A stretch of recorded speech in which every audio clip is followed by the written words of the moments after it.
नमस्कार दोस्तों, जय श्री राम, जय महाकाल। उम्मीद है कि आप सब लोग अच्छे होंगे।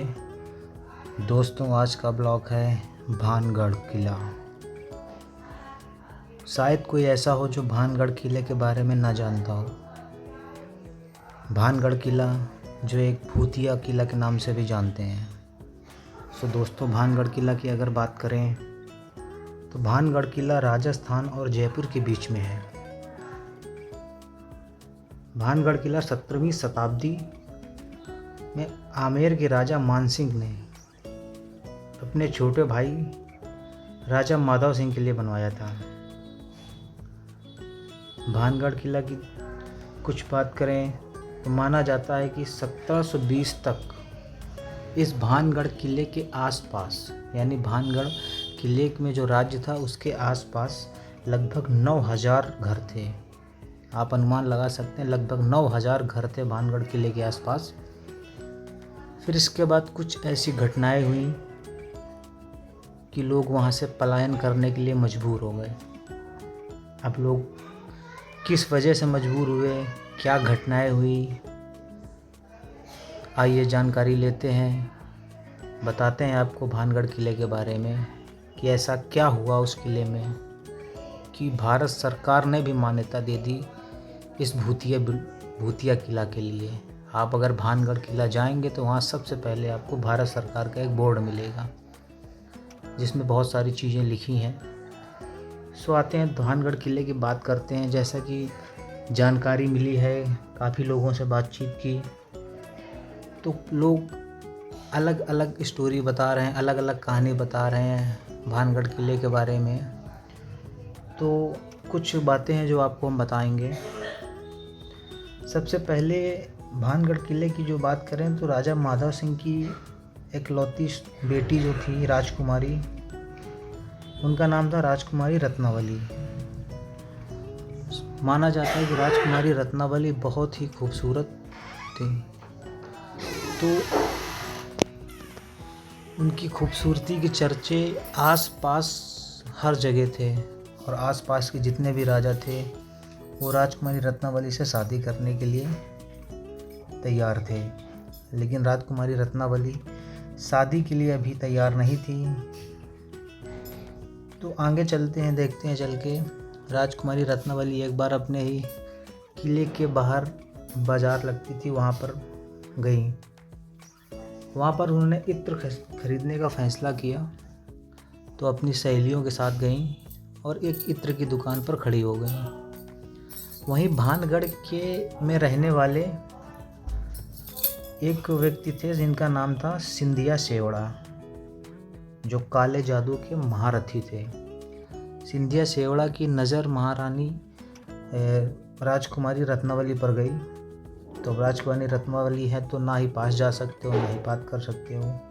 और वो सिंधिया सेवड़ा बिल्कुल मोहित हो गया राजकुमारी को देखकर। तो वो चुपचाप उसी इत्र की दुकान पर जाके खड़े हो गए और एक छोटी सी इत्र की बोतल पर उन्होंने कुछ अपना काला जादू करके रख दिया। फिर इसके बाद राजकुमारी रत्नावली जो है ना, अपना इत्र लेकर अपने किले के लिए वापस चलने लगी।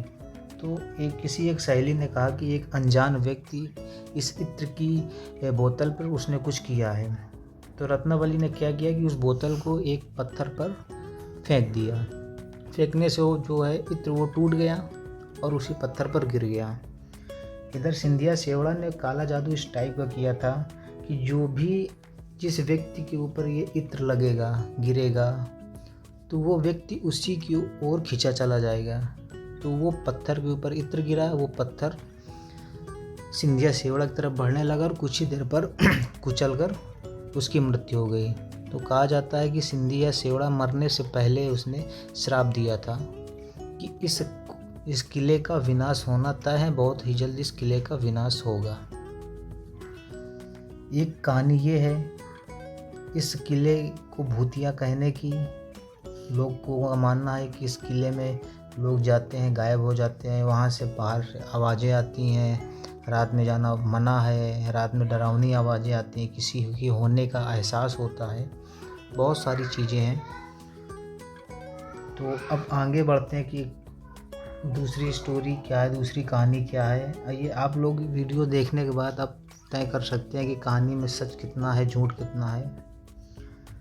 दूसरी कहानी ये है कि वहीं भानगढ़ किले के पास में ही एक ऋषि या आचार्य कुछ भी कह सकते हैं, जिनका नाम था बाबा बालकनाथ, और किसी ने बताया बालूनाथ, जो किले के पास ही उनका घर था। और जब किले का निर्माण हो रहा था तो किले की ऊंचाई ज़्यादा थी, तो बाबा बालकनाथ ने राजा तक यह संदेश भिजवाया कि किले की ऊंचाई इतनी मत करना कि मेरे घर तक इसकी छाँव आने लगे। छाँ यानी परछाई मेरे घर तक ना आए। तो राजा अपने घमंड में उसने उनकी एक भी बार बात ना सुनी और उसने उस किले को जितना बनवाना था ऊंचा बनवाया। किला बनने के बाद जब ऐसा देखा उस ऋषि आचार्य ने, बाबा बालकनाथ ने, कि राजा ने मेरी बात को ऐसे ही टाल दिया है, तो वो क्रोधित होकर उन्होंने श्राप दे दिया कि इस किले का विनाश होगा। इसके बाद लोग पलायन किस लिए किए, 2 कहानी आपको हम बता चुके हैं इस भानगढ़ किले की।